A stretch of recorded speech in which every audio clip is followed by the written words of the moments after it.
Can video games actually help you to get a girlfriend? Well, you might think that of course not, because like girls don't like nerdy guys, right? Like that's what internet, that's what your bullies try to convey to you. And that is a total bullshit.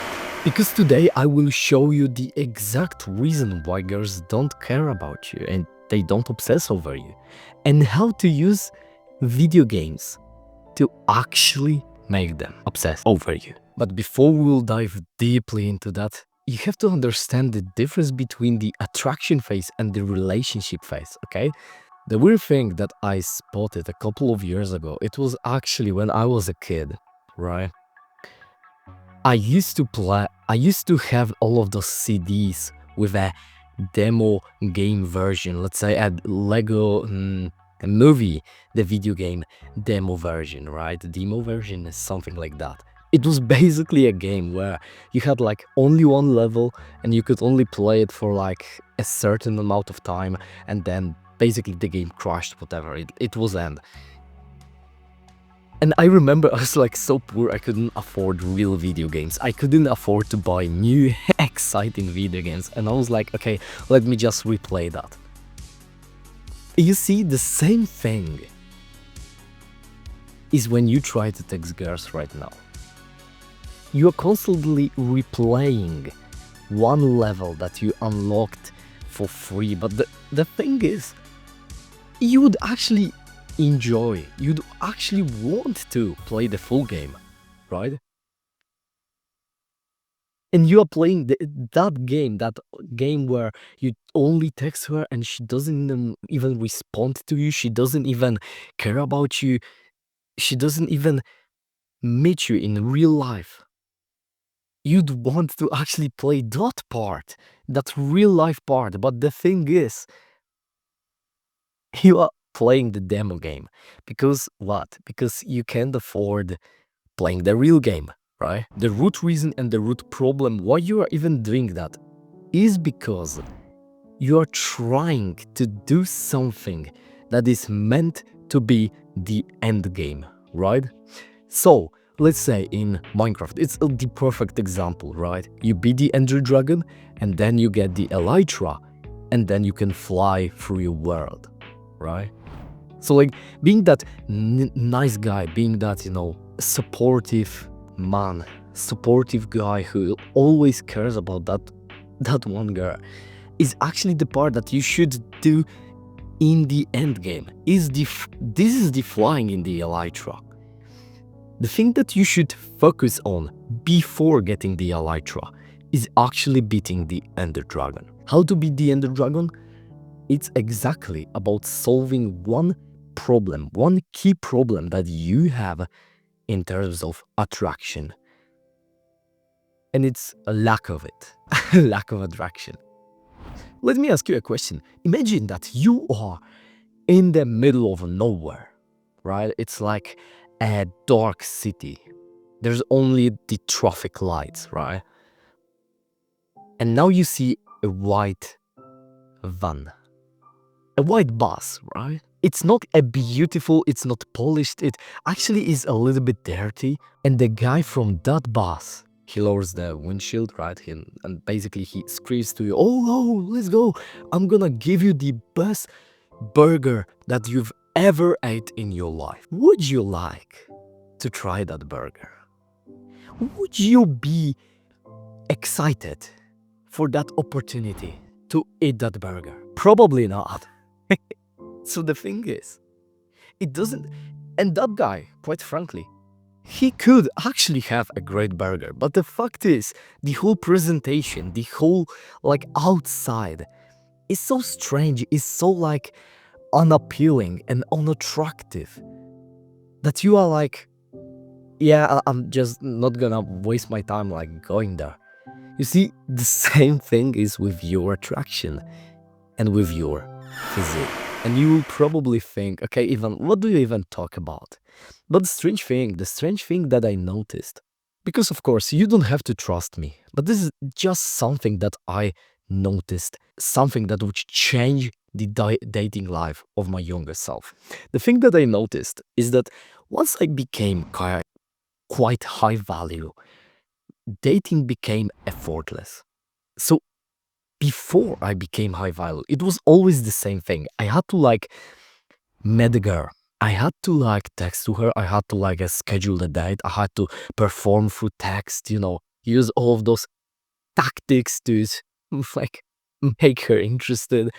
Try to mm, be somebody that I'm not, only to make her finally come to the date, basically. And the thing is, when the date actually had to occur, she basically texted me, "Oh, you know what? I don't care. I don't have time. Oh, I have to take care of something. Oh, I forgot that I have my homework or whatever." Literally, I remember to this day, there was one situation in which I was so excited to meet like one girl, and she didn't even respond for like 3 days straight, even though she was active. And then she basically texted me something like, "Oh, my phone got broken, whatever," exactly in a day where we had to meet. So the thing that I noticed is to actually, there is a meta in dating. And what meta is, probably if you are a video gamer, you already know what meta is, right? It's basically the best way, the most optimal way to play certain game to get the most amount of wins, right? And the thing is, if you don't play with meta, you're I don't know what even you are doing, right? Like, you're basically wasting time. How to play the meta. And now here's the part that I really didn't expect, because all of the guys from the like self-improvement space, they always tell you the same lie, which is like, you have to walk through entire day, you have to be like ultra masculine, you have to be the hard worker, spend at least 8 hours a day in the gym. The strange thing that I noticed is that that's a total bullshit. That thing, like grinding through your entire day, actually made me less attractive. So back in the day, I used to like journal about that stuff, and recently I also was journaling about that, because I was thinking, okay, what could I give, what type of advice could I give to my younger self in terms of dating? And the one thing that took out the most to me was the fact that I wasn't like, let's say, Ayman Gadzi or maybe like Hamza, right? Like waking up, working through entire day, sleep. I wasn't. I was doing something a little bit different. I was actually living my life. Okay, it might sound strange, okay? But the thing is, I tried to make my life as exciting as possible. I tried to become like the real life James Bond, right? Living adventures, like going up to the mountains, going up to the forest, living there, like, going out with the boys, right? Building shelters in the forest. Building, of course, my attractiveness, my physique. The thing is, if your life is boring, even if you have great physique, which is, of course, a great physique is the fundament, right? If you don't have a great physique, it's like over, right? You have to basically build a great physique. But even if you have a great physique and your life is basically wake up, gym, work, sleep, there's nothing exciting about your life that you could invite other people into, right? I remember like the best dates that I had were actually where I took the girl and drive her somewhere, or like basically go out on a walk to some beautiful forest, some beautiful place. I remember one time I actually took one of the girls to like the place in which I built a shelter, right? It was like a simple shelter, forest shelter, but it was like cool as hell, and it was already something different than most of the men would do, right? So the main hero meta is basically being the main hero, living the adventurous life. But the thing that I notice is that, okay, that's one part of the equation, right? Living the adventurous life. The second part of the equation that makes dating even more, even easier.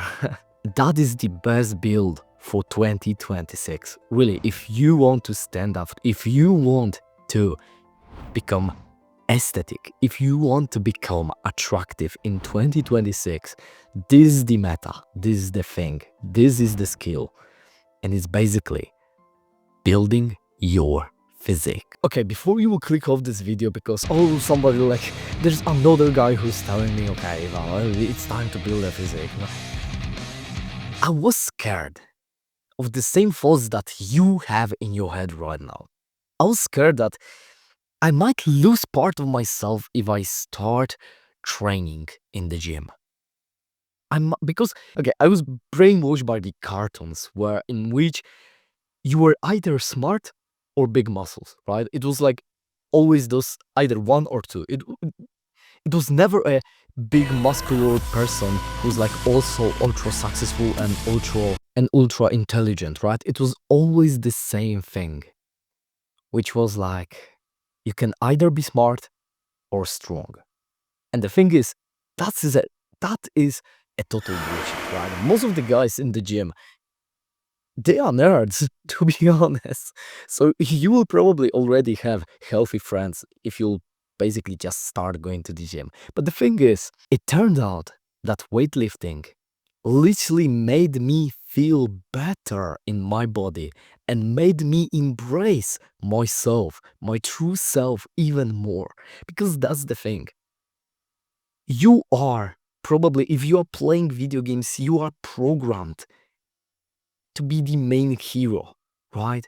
Why you crave video games so much? Because you live adventures in them. You are the, big gladiator in that video game. You are the bounty hunter from like Star Wars, whatever. You are the Jedi. You are the like Spider-Man who's also muscular. You have that feeling. It's part of your identity. The only thing is that you are not doing that in real life. You are doing that in the virtual world. And I can guarantee you, if you want to unlock that secret part of yourself, all you have to do is just start going to the gym and build a physique that you'll be proud of. And if you need any help with that, check out the first link in the description right now. Subscribe to this channel to not miss any more videos on that topic. And also make sure that you will join the Discord server. Do your best and leave the rest to God.